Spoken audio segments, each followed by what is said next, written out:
कथेचं नाव आहे तृप्ती. अलीकडचीच गोष्ट आहे. माझी मैत्रीण निर्मला तिच्या मुलीच्या लग्नाला मी गेले होते. सर्व श्रीमंतांची लग्न जशी असतात तसंच होतं ते.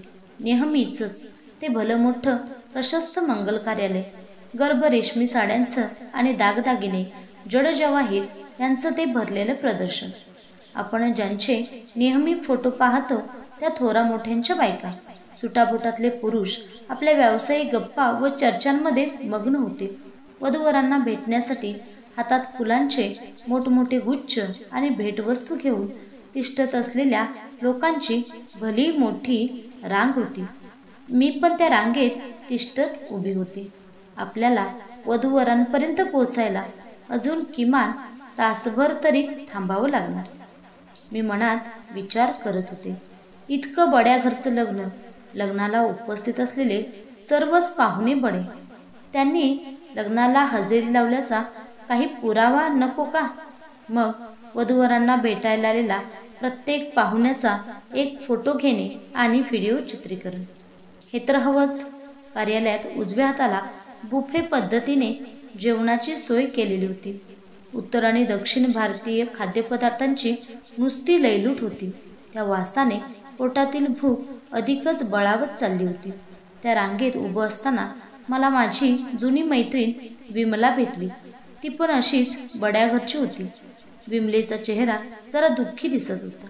आम्ही उभ्या उभ्याच गप्पा मारू लागलो. तू अशी उदास का दिसतेस ते तुला नाही कळायचं. एक फार मोठी संधी हातातून गेली माझ्या. असं झाल्यावर कसं वाटतं ते केवळ माझं मलाच ठाऊक. कसली संधी? उटीच्या जवळ एक चहाचा मळा होता. तो मी विकत घेणार होते, पण आमचा व्यवहार होता होता फिसकटला. चांगली हातात आलेली संधी गेली. माणसं सुद्धा इतकी हवरट, स्वार्थी असतात ना. माझा त्या चहाच्या मळ्याच्या मालकाशी व्यवहार जवळजवळ पुरा होत आला होता आणि ऐन वेळेला दुसऱ्या कोणीतरी त्याला 10 लाख रुपये जास्त देऊ केले. लगेच त्याने मला दिलेला शब्द फिरवला आणि त्या दुसऱ्याला तो मळा विकला. आजकाल शब्दाला काही किंमतच राहिलेली नाही. पण तुझ्या मालकीचे 2 मळे कूर्गमध्ये आहेतच ना. मग आणखी एक मळा कशासाठी हवा आहे तुला? मला 2 मुलगे आहेत आणि एक नातू. मी विचार केला, हा नवीन मळा आपल्या नातवासाठी विकत घेऊन ठेवावा. अगं, पण तुझा नातू तर अजून फक्त 1 वर्षाचा आहे ना. म्हणून काय झालं? तो मोठा झाला की त्याला मिळेल ना. माझं स्वतःचं अर्थकारणाचं ज्ञान तसंच तुटपुंजच असल्यामुळे हे असले व्यवहार मला कधी समजत नाहीत. विमलला त्या व्यवहारात हार पत्करावी लागली म्हणून मला तिच्याविषयी वाईट वाटलं. काही वर्षांपूर्वी तमिळनाडूमधील तंजावर जिल्ह्यातून काही कामानिमित्त प्रवास करत होते. संध्याकाळची वेळ झाली होती. अंधारून आलं होतं. बंगालच्या उपसागराला वादळाचा तडाखा बसल्यामुळे भरपूर पाऊसही सुरू होता. रस्ता बंद झाला होता. आमच्या गाडीला पुढे जाणं शक्य नव्हतं. माझा ड्रायव्हर म्हणाला, मॅडम, पुढचे किमान 3 तास तरी आपल्याला हलता येणार नाही. तेव्हा इथे एकटं गाडीत बसून राहण्यापेक्षा तुम्ही कुठेतरी आडोशाला जाऊन थांबत का नाही? मी मनातून जरा अस्वस्थ झाले होते. अपरिचित मुलूक, अनोळखी माणसं आणि मी अशी एकटी पावसात अडकले होते. मी छत्री घेतली आणि चालत गावाकडे निघाले. आता त्या गावाचं नाव मला आठवत नाही, पण एक आठवतं की ते अगदी छोटं चिमुकलं गाव होतं. पावसात नेहमी जे होतं तेच झालं. अंधार तर इतका होता की पाऊल टाकणंही कठीण होतं. गावाच्या वेशीपाशीच एक लहानसं देऊळ होतं. देवळात दिवा तेवत होता. त्याचा मिणमिणता प्रकाश लांबून दिसत होता. त्या देवळात जाऊन थांबलेलं बरं असा विचार करून मी तिथे गेले. त्या मुसळधार पावसात वाऱ्याने माझी छत्री उलटली होती आणि मी पुरती भिजले होते. मी देवळात शिरले आणि एक वृद्ध माणूस उठून आला. तो तामिळमध्ये माझ्याशी बोलू लागला. मला तमिळ भाषा कळत नसली तरी त्यांचं ते अर्जवी बोलणं, त्यांच्या आवाजातील आपुलकी मला जाणवली. माझ्या या कामाच्या स्वरूपामुळे मला एव्हाना एक गोष्ट कळून चुकली आहे. माणसं जे एकमेकांशी बोलतात ती भाषेच्या माध्यमातून नव्हे तर दोन हृदये एकमेकांशी थेट बोलतात. सुख असो नाहीतर दुःख ते या अशाच प्रकारे एकमेकांपर्यंत पोहोचवतात. त्या वृद्धाच्या शेजारी एक वृद्ध स्त्री उभी होती. तिने सुती नऊवार साडी नेसली होती. ती त्याच्या कानात काहीतरी कुजबुजली व तिने मला एक जुना पण स्वच्छ धुतलेला टॉवेल डोकं पुसण्यासाठी दिला. मी चेहरा व डोकं पुसत त्या म्हाताऱ्या माणसाकडे पाहिलं. तो 80च्या घरात असावा. तो अंध होता.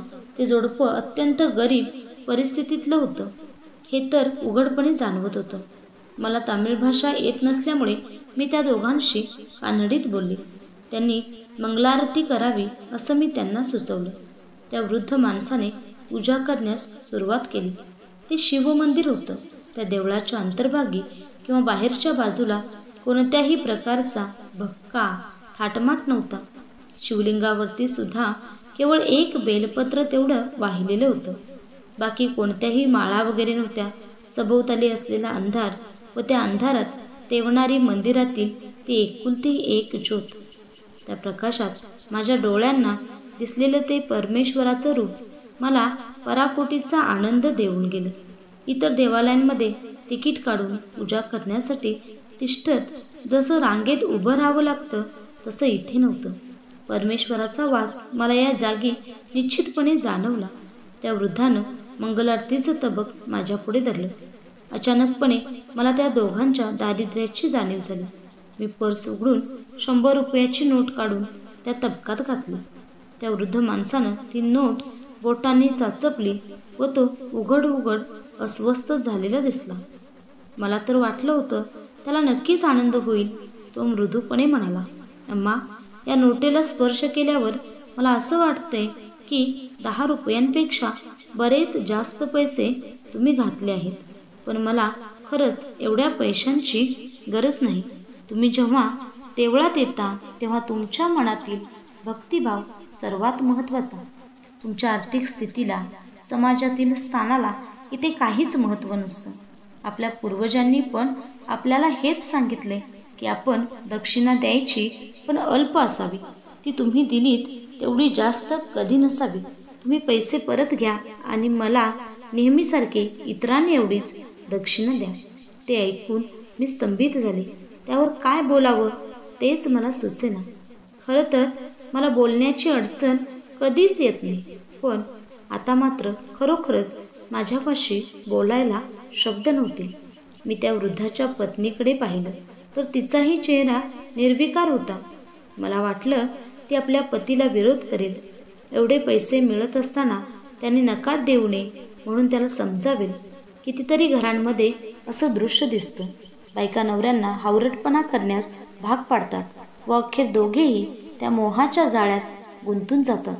परंतु इथे मात्र इतक्या 18-20 दारिद्र्यात राहत असताना सुद्धा पत्नीने पतीचा शब्द शिरोधार्थ मानलेला होता. मी म्हणाले, तुम्हा दोघांचंही वय झालं आहे. या वयात अन्नधान्यापेक्षाही औषध पाण्यावर जास्त खर्च होतो. खरं तर हे ठिकाण तसं बरंच दूर आहे. पण तुम्हाला मान्य होणार असेल तर मी एक सुचवू. एव्हाना त्यांची परिस्थिती, त्यांचं राहणीमान कसं होतं ते मला पुरतं कळून चुकलं होतं.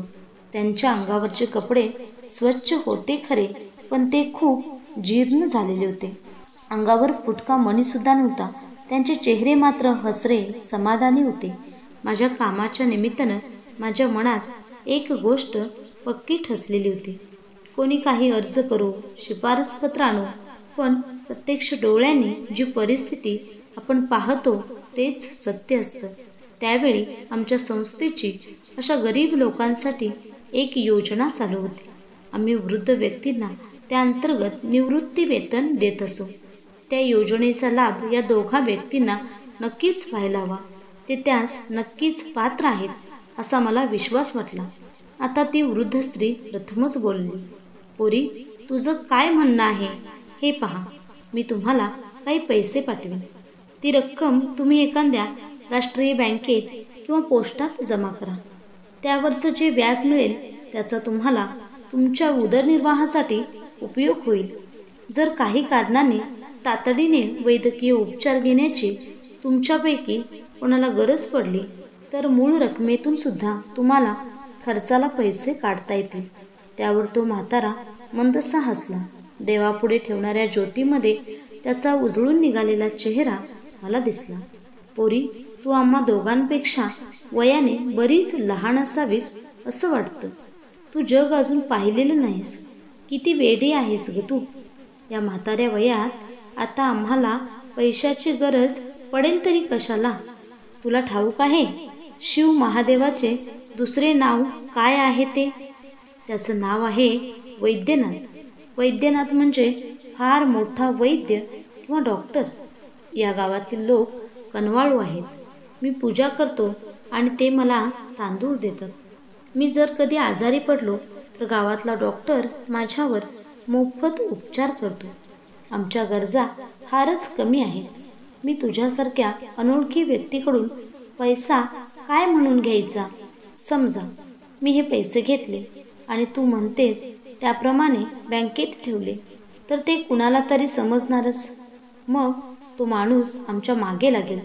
कदाचित कुणी त्या पैशाच्या हव्यासापोटी आमच्या मरणाची सुद्धा इच्छा करेल. ही सगळी भानगड हवी कुणाला? तू आमच्यासारख्या म्हाताऱ्या जोडप्याला मदत देऊ केलीस हा तुझा चांगुलपणा. देव तुझं भलं करू. पण आम्ही जसे आहोत तसंच राहू दे आम्हाला. आम्ही आयुष्यात खूप समाधानी आहोत, तृप्त आहोत. मला आयुष्यात याहून अधिक काही नको. अचानक वीज परत आली. देवळात झगमगीत प्रकाश पडला. मी त्या वृद्ध पण समाधानी जोडप्याकडे नीट निरखून पाहिलं. माझ्या कामाच्या निमित्तानं प्रथमच मी अशा प्रकारच्या माणसांना भेटले होते. ही माणसं पैशाने गरीब असतीलही पण मनाची अपार श्रीमंती त्यांच्याजवळ होती. म्हणूनच मी देऊ केलेली आर्थिक मदत त्यांनी नाकारली. त्यांनी जे काही मुद्दे मांडले होते त्या सर्वच मुद्द्यांशी मी सहमत होते असं नाही, परंतु त्यांचा एक मुद्दा मात्र मला सर्वस्वी मान्य झाला. तो म्हणजे समाधान, तृप्ती. मला आयुष्यात कधीतरी हा टप्पा गाठायचा आहे. एवढं समाधान मिळवायचं आहे. आयुष्यात आपली मर्यादा आपणच आखून घ्यायची आणि तृप्त राहायचे. कदाचित या तृप्तीमुळे आपली प्रगती थोडीशी खुंटेलही, पण आयुष्यात काही काळानंतर ही समाधानी वृत्ती असणे फार गरजेचं असतं. म्हणजे मगच मनशांती प्राप्त होऊ शकते.